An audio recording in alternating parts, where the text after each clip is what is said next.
Hello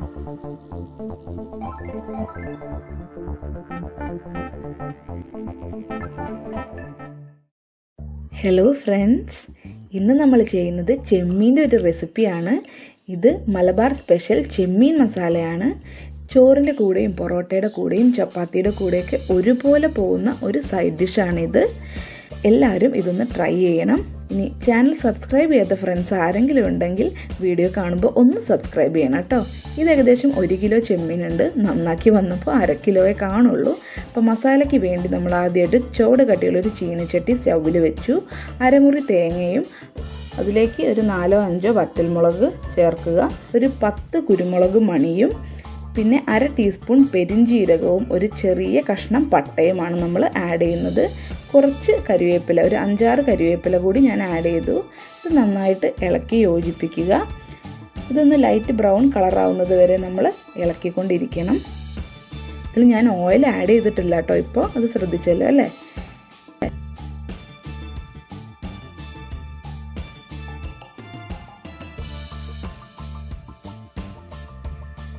oil നമ്മൾ കുറച്ച് കഴിഞ്ഞിട്ട് ആഡ് ചെയ്യുള്ളൂ. വെളിച്ചെണ്ണയിലാണ് ഇത് ചെയ്യുന്നത്. ഇതൊന്ന് കുറച്ചൊന്ന് റെഡിയായി വരുമ്പോൾ ഒരു 5 മിനിറ്റ് ഞാൻ വഴറ്റി കഴിഞ്ഞിട്ട് കുറച്ച് ഓയിൽ ആഡ് ചെയ്യുന്നുണ്ട്. ഒരു 1/2 ടേബിൾ സ്പൂൺ ഓയിലോളം ഞാൻ ആഡ് ചെയ്യുന്നുള്ളൂ. വെളിച്ചെണ്ണ ആഡ് ചെയ്ത് കൊടുത്തിട്ട് ഒന്ന് മിക്സ് ചെയ്യാം. ഇത് മല്ലിമണികളാണ്. 2 ടേബിൾ സ്പൂൺ മല്ലിമണി ഇപ്പം ഞാനിതിലേക്ക് ആഡ് ചെയ്തു. അതുകൂടെ ആഡ് ചെയ്തിട്ട് ഒന്ന് ഇളക്കി യോജിപ്പിക്കാം. ഇതൊരു 15 മിനിറ്റോളം നമ്മൾ ഇളക്കിയാലേ ഇതിന് വേണ്ട ഒരു ഗോൾഡൻ ബ്രൗൺ കളറിലേക്ക് ഈ മസാലക്കൂട്ട് ആയി കിട്ടുകയുള്ളൂ. നമുക്കൊന്ന് മിക്സ് ചെയ്ത് കൊടുക്കാം. കാശ്മീരി ചില്ലിക്ക് വലിയ എരിവൊന്നും കാണില്ല. അപ്പോൾ നമുക്ക് ഇതിലേക്ക് വേണ്ട മുളക് പൊടി പിന്നെ ഒന്നുകൂടെ ആഡ് ചെയ്യണം. ഇപ്പം ഞാൻ തീ ഓഫ് ചെയ്തു. ഇതിലേക്ക് വേണ്ട 1/2 ടീസ്പൂൺ മഞ്ഞൾപ്പൊടിയും 1 ടേബിൾ സ്പൂൺ മുളക് പൊടിയും നമ്മൾ ആഡ് ചെയ്ത് നന്നായിട്ട് ഇളക്കുകയാണ്. ഇനി ഇത് നമുക്ക് മാറ്റി വയ്ക്കാം. ഒന്ന് തണുത്തിട്ട് നമുക്ക് അരയ്ക്കാം. അത് കഴിഞ്ഞ് നമ്മൾ ഒരു പാൻ എടുത്തിട്ടുണ്ട്. അതിലേക്ക് 1 ടേബിൾ സ്പൂൺ വെളിച്ചെണ്ണ ഒഴിച്ചിട്ടുണ്ട്. ഇതിലേക്ക് ഇനി 2 സവാള, മീഡിയം സൈസ്ഡ് സവാളയാണ്, ചെറുതായിട്ട് അരിഞ്ഞ 2 സവാള ഞാൻ ആഡ് ചെയ്തു. ഇതൊന്ന് വഴണ്ട് വരട്ടെ. അതിലേക്ക് ആവശ്യമുള്ള ഉപ്പൂടെ ഇട്ടിട്ട് നമുക്കിതൊന്ന് വഴറ്റിയെടുക്കാം. ഒന്ന് ട്രാൻസ്പെറൻ്റ് ആവുന്ന വരെ ഇതൊന്ന് വഴറ്റിയെടുക്കണം. ഇതിലേക്ക് വേണ്ട ആവശ്യമുള്ള ഉപ്പ് നമ്മൾ ആഡ് ചെയ്തു. പെട്ടെന്ന് വഴണ്ട് കിട്ടാനാണ്. ഇത് കഴിഞ്ഞ് നമുക്ക് ഈ മസാല കൂട്ടൊന്ന് അരച്ചെടുക്കാം. മസാല ഇപ്പോൾ തണുത്തിട്ടുണ്ട്. നമുക്കൊന്ന് മിക്സിയുടെ ചെറിയ ജാറിൽ ഇട്ടിട്ട് കുറച്ച് വെള്ളം ഒഴിച്ചിട്ട് ഒന്ന് ഇത് നന്നായിട്ട് അരച്ചെടുക്കാം.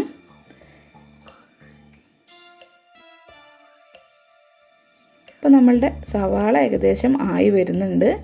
ഒരു ലൈറ്റ് ബ്രൗൺ കളറായി വരുന്നുണ്ട്.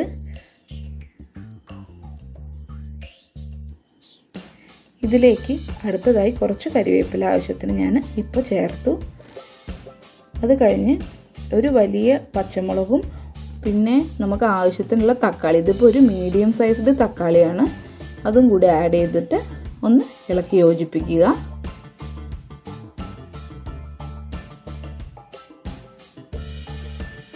ഈ കൂട്ടിലേക്ക് ഞാൻ പ്രത്യേകിച്ച് മസാലപ്പൊടികളൊന്നും ആഡ് ചെയ്യുന്നില്ല. ഇതിലേക്ക് ഇനി ginger garlic paste 1 table spoon ഇപ്പോൾ ഞാൻ ആഡ് ചെയ്തു. ഇതിലൊരു 7 അല്ലി വെളുത്തുള്ളി ചതച്ചതും ഒരു 1/2 ഇഞ്ച് ജിഞ്ചർ ചതച്ചതുമാണ് ഉള്ളത്. ഒന്നുകൂടെ ഇളക്കി യോജിപ്പിക്കുന്നുണ്ട്. ഇനി ഇതൊന്ന് നമുക്ക് അടച്ച് വേവിക്കാം.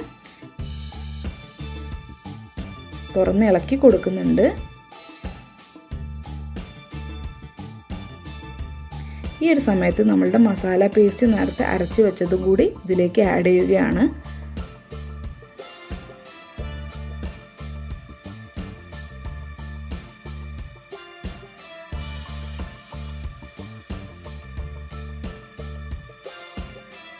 കുറച്ച് വെള്ളവും കൂടി നമുക്ക് ഇതിൻ്റെ കൂടെ ആഡ് ചെയ്യാം. ജാറൊക്കെ കഴുകിയ കുറച്ച് വെള്ളം കൂടി നമ്മൾക്ക് ഇതിലേക്ക് ആഡ് ചെയ്ത് കൊടുക്കാം. എന്നിട്ട് ഒന്നുകൂടെ ഇളക്കി ഒന്ന് യോജിപ്പിക്കാം. ഇപ്പോൾ ഏകദേശം ഒരു തള വന്ന് തുടങ്ങിയിട്ടുണ്ട്. ഈ സമയത്ത് നമ്മൾ നന്നാക്കി വെച്ച ചെമ്മീൻ ഇതിലേക്ക് ആഡ് ചെയ്ത് കൊടുക്കാം.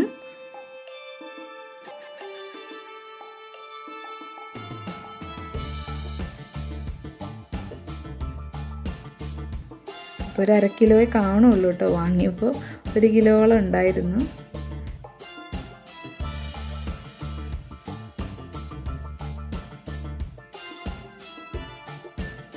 ഇനി ഈ ചെമ്മീൻ ഒന്ന് വേവുന്ന ടൈമേ വേണ്ടൂ ഈ കറി ആവാനായിട്ട്.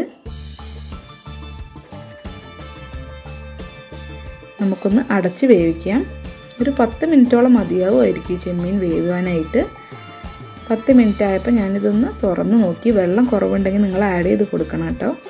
നിങ്ങൾക്ക് എത്രത്തോളം വെള്ളം വേണമെന്നുണ്ട് അതിനനുസരിച്ച് നിങ്ങൾ ആഡ് ചെയ്ത് കൊടുക്കുക. ചൂടുവെള്ളമായിരിക്കണം ആഡ് ചെയ്യുന്നത്, അത് പ്രത്യേകം ഒന്ന് ശ്രദ്ധിക്കണം.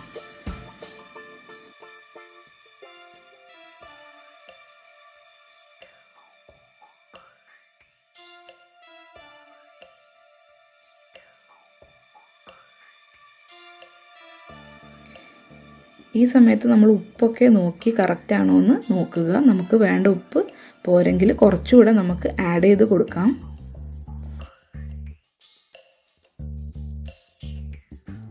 നമ്മുടെ കറി ഏകദേശം റെഡി ആവുന്നുണ്ട്. ഇപ്പം ഞാൻ കുറച്ച് വെള്ളം കുറവാന്ന് തോന്നിയതുകൊണ്ട് ഒരു 1/2 ഗ്ലാസോളം ചൂടുവെള്ളം ഇപ്പം ഞാൻ ഇതിലേക്ക് ആഡ് ചെയ്തു. ഇനി ഒന്നുകൂടെ ഇളക്കി കൊടുക്കുവാണ്.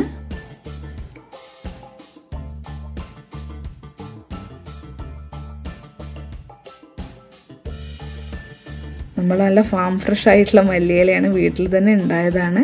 അതും കൂടെ ഞാൻ ഏറ്റവും അവസാനം ഒന്ന് ആഡ് ചെയ്തു.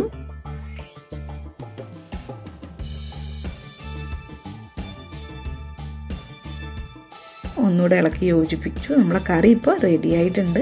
ഒരു സെർവിങ് ഡിഷിലേക്ക് ഇപ്പോൾ ഞാൻ മാറ്റിയിട്ടുണ്ട്. പൊറോട്ടയുടെ കൂടെയും പ്ലെയിൻ റൈസിൻ്റെ കൂടെയൊക്കെ പോകുന്ന നല്ലൊരു കറിയാണ്. ഫ്രണ്ട്സ് എല്ലാവരും ഒന്ന് ട്രൈ ചെയ്ത് നോക്കണം. ചാനൽ സബ്സ്ക്രൈബ് ചെയ്യാത്ത ഫ്രണ്ട്സ് ആരെങ്കിലും ഇപ്പോഴും കണ്ടുകൊണ്ടിരിക്കുന്നുണ്ടെങ്കിൽ ഒന്ന് സബ്സ്ക്രൈബ് ചെയ്തേക്കൂ. ആ ബെൽ ബട്ടണും കൂടി ഒന്ന് അമർത്തിയാൽ ഞങ്ങളുടെ ചാനലിൻ്റെ എല്ലാ നോട്ടിഫിക്കേഷൻസും നിങ്ങൾക്ക് കിട്ടും. അപ്പോൾ എല്ലാ ഫ്രണ്ട്സും ഈ ഡിഷ് ഒന്ന് ട്രൈ ചെയ്തിട്ട് നമുക്ക് കമൻസിലൂടെ നിങ്ങളുടെ ഫീഡ്ബാക്ക് അറിയിക്കണം. ഞാനിപ്പോൾ ഇത് പൊറോട്ടയുടെ കൂടെയാണ് സെർവ് ചെയ്തിട്ടുള്ളത്. നല്ല ടേസ്റ്റ് ഉണ്ടായിരുന്നു.